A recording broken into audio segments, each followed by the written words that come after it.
Hi, my name's Ed Walsh. Thanks for stopping in today. This is my video blog on life coaching, and today's topic we're going to be discussing is the failure rates that people have when they make a New Year's resolution, and basically why they fail. And it's important to understand this, not only the numbers and how high they are, but of course why it happens to help you and prevent that from happening in your own lives. Okay, so before we get into the hows and whys, let's talk numbers. It's 88%. That's the failure rate that people have when they make a New Year's resolution. And I got that number from a Wall Street Journal article, December 26th of 2009. And we discussed this topic very briefly in a 7-part series that I have on YouTube right now. It was actually in video number 3. And when I made that video, I thought about it afterwards. I said, this is something that deserves more attention. We just kind of breezed through it, but like we did with all the other topics.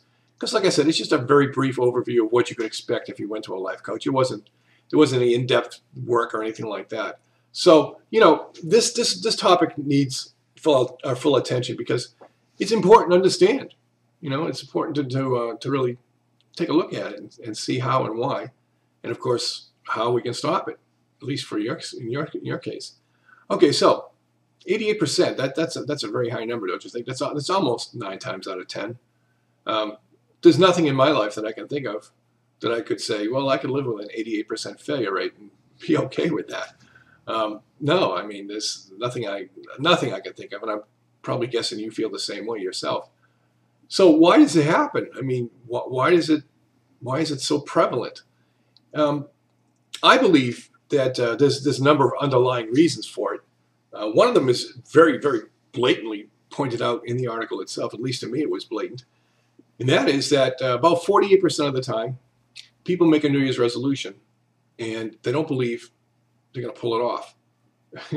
I'm kind of laughing about that, and I really shouldn't, because with a life coach, that would never happen. Because after we have our preliminary meeting and discuss your background information and all that stuff, and then of course work on developing your goals if you don't know what they are. When we're ready to start going, anyways, moving forward, the very first step we would take together as a team would be to make sure that you have the right kind of mindset.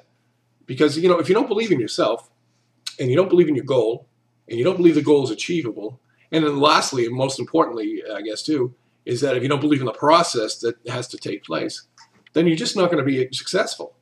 And I know that kind of sounds, like common sense, but apparently 48% of the people don't even believe in their goal or their ability to achieve it. And I don't care what you're trying to change in your life. You're trying to make something happen, or dump a bad behavior, or whatever it is you're trying to change on December 31st. Ouch, huh? I mean, it's just not going to happen for you if you don't believe in it. So there's the first thing. And the second thing is that there really isn't any mention of any kind of a plan being laid out by these people when they make a resolution like that. And to me, that's very important as well, because this is all part of a process. You hear me talk throughout my whole video series, and you'll hear me say it a few times here today too as well.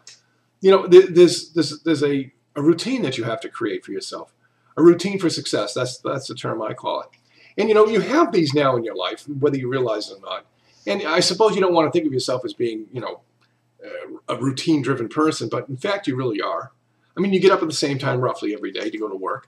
And throughout your morning, from the time you get up until the time you get out the door, you basically do the same things over and over again around the same time periods.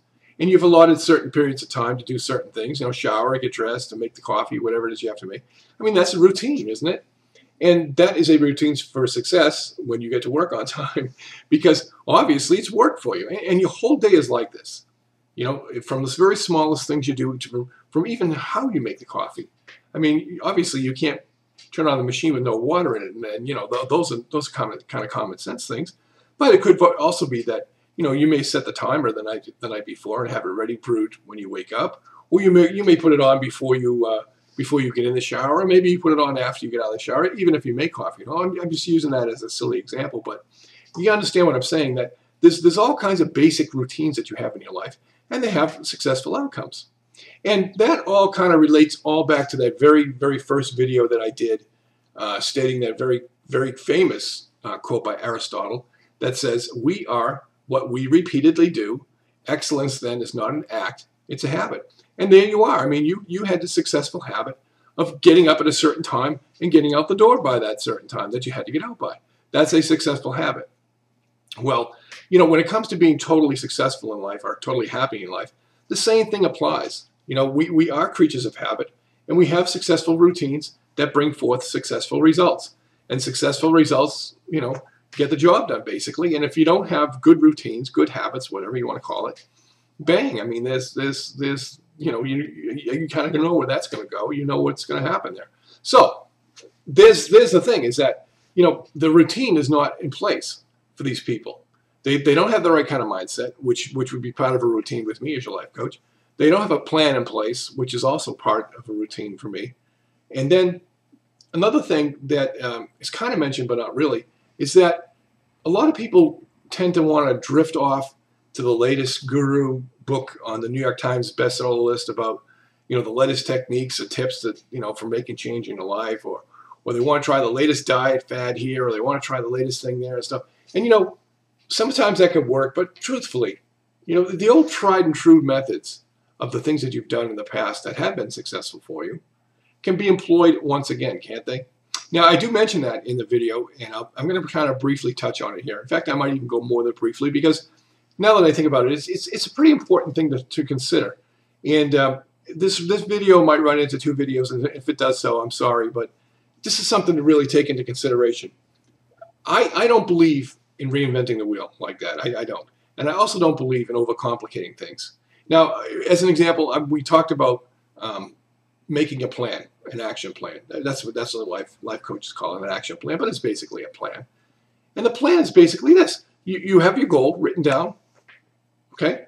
And in it is a time frame inside this plan that, you're at this point today, and you want to reach your goal by, I don't know, say 12 months from now. Okay, there's your time frame. And the last major thing that you want to write down in your plan is what actions you're going to have to take to achieve your goal.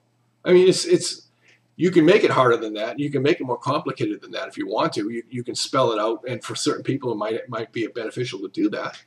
But it really doesn't have to be in most cases. So, that's all it takes. And really, what would that take if you think about it? An hour or 2? Maybe a weekend? Maybe, what? If worst case scenario, let's say it takes you a whole week, off and on, working at it. You'll actually save time in the long run. And we could say, well, how? Well, it's very simple. A plan like this is in a sense like a roadmap, right?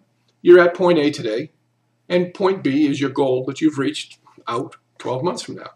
Okay, there's your roadmap. You're starting here, and you're ending up there. Along the way, you can have these, if you want to call it this, mile marker posts that you can stop along the way and gauge how well you're doing. You can chart yourself, right? So when you're 50% out, for example, time-wise, if it's a 12-month plan, and you're at the 6-month mark, you can stop and say, okay, how am I doing? Am I on schedule? I mean, I know time-wise I'm where I'm supposed to be, of course, but am I there growth-wise? And if you are, great, excellent. You're right where you need to be. And if you're even ahead of the schedule, even better still. But let's play devil's advocate for just a second, and let's say that you're not. Let's say that you're a little bit behind schedule. Okay, now you have options. You can say to yourself, well, do I want to change what I'm doing very slightly? I know it's working. It's maybe not working as well as I thought it was going to work, but is that okay? Maybe I can tweak this thing a little bit here, or maybe I can do something a little bit differently over there. You can make fine-tune adjustments to it, whatever it is you're doing. And I'm being very basic here, but you understand where I'm going. And with that, you can start picking up the momentum a little bit. Or you could also say to yourself, instead of saying all that changes, just say, you know what? I'm a little bit behind schedule, but that's okay, because I like the pace I'm working at, and I don't want to play with success here that much. Let's just keep it where it's at. Maybe I'll pick up momentum a little bit along the way, and that's okay. But if I don't, and instead of taking me 12 months, it takes me 14 months or so, I'm okay with that. I can live with that. You see what you've done there? You have all kinds of different data coming in that you can analyze yourself with the help of your coach, of course, and you can make these determinations on your success. But if you have no plan, you can't do any of that. It's all guesswork. You don't know when you're halfway there or so. You might know in your head roughly, but you don't know for a fact. And if you don't know for a fact, then how well can you gauge you are growth-wise? You see? And what basically happens when you have no plan? Well, you start out heading in a direction you think you should be heading in, using techniques or whatever that you should be using, maybe, who knows. And you start out here, and you're doing okay, but you have no way of gauging how well you're doing. And you might get a little bit antsy and say, well, how much longer is this going to take? And am I doing all right? You start questioning yourself like we oftentimes do. You say, okay, well, you know what? I'm gonna shelve this thing after 2 months or so, because I'm not sure this is really working that well. And I'm going to go in this direction now instead and try that out. And then you try that out for a while, and that doesn't work too well for you. And you say, okay, well, I just read a book in the New York Times bestseller list about self-improvement. I like this guy, and I've read his stuff in the past. I'm going to try that now. And you try that out, and that kind of falls down too. And then you're trying this, and you're on a mailing list there, and you're signing up for free newsletters here, and you're getting spammed to death every other day. People trying to sell you stuff. And what have you done, really? What have you accomplished? Practically nothing. The only thing you've done, basically, is waste about 4, 5, 6, whoever knows how long, months of your time and your energy, maybe a few bucks, and you're really no further ahead, are you? And your goal is still there. Your goal is still there. You've probably expended as much effort as the person who had the written goal down. I should say the written plan down, sorry. And, they're halfway to where they want to be, and you're still at the starting gate. You see? You get frustrated, you get aggravated, you give up, and unfortunately you become one of the 88% more often than not. With a plan in place, it doesn't have to happen that way. Now, I don't want you to I don't want to mislead anybody in thinking that, it's like cookie cutter work here, that no matter what you do, everybody's going to be using the same exact kind of, plan involved. It doesn't work that way, but the basics are all the same. If you don't believe in yourself, you need to believe in yourself. If you don't have a plan, you need to write a plan. The various other things involved in making change vary from person to person, goal to goal, and whatnot. But the basics are all the same. And the basics aren't there for a lot of these people that are making these changes on December 31st and failing at these rates. They can't be. If they were, they wouldn't be failing like that. Okay? So there we go. I mean, it's that. And so many other things too. And a moment ago, I mentioned about changing tactics and trying out new things and whatever. And a lot of times, great ideas come out from new things. I'm not knocking that, believe me.